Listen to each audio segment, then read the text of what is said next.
అందరికీ ఈరోజు మన వీడియోలో ఒక సూపర్ టేస్టీ రెసిపీని అయితే మీతో షేర్ చేస్తున్నాను. పల్లీలు నువ్వుల లడ్డు చేసుకుందాము. చాలా చాలా హెల్తీ రెసిపీ అండి ఇది. పిల్లలకైతే రోజుకొకటి ఇవ్వాలి. ఎముకలకైతే చాలా బలం అన్నట్టు.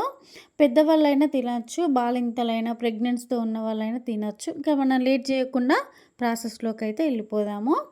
ఒక కప్పు పల్లీలను తీసుకోవాలండి. పల్లీలను తీసుకొని స్టవ్ మీద కడాయి పెట్టుకోవాలి.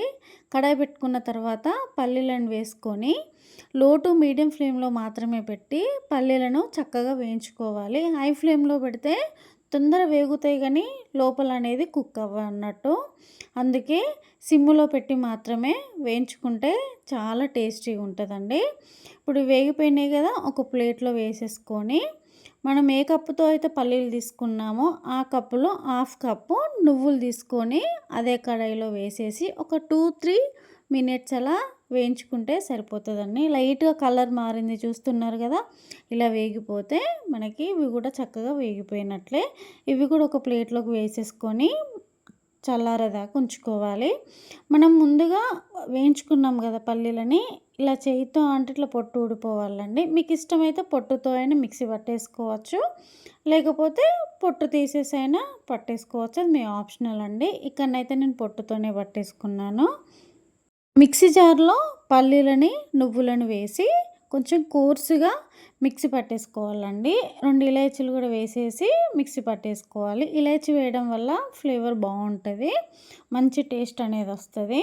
ఇలా మిక్సీ పట్టుకున్న పౌడర్ని ఒక బౌల్లో వేసేసుకోవాలండి. మనం ఏ కప్పుతోనైతే పల్లీలని నువ్వులను తీసుకున్నామో అదే కప్పుతోని కప్పు నిండుగా బెల్లాన్ని తీసేసుకోవాలండి. మీ స్వీట్నెస్కి సరిపోను తీసుకోండి, కొంచెం ఎక్కువైనా పర్లేదు. ఇలా మిక్సీ పట్టేసుకున్న తర్వాత మనం ముందుగా పౌడర్ చేసుకొని పెట్టుకున్నాం కదా, ఒక బౌల్లో వేసేసాం కదా, అదే బౌల్లో బెల్లాన్ని కూడా వేసేయాలి. మీ దగ్గర నెయ్యి ఉంటే నెయ్యి వేసుకోండి, హాఫ్ కప్పు.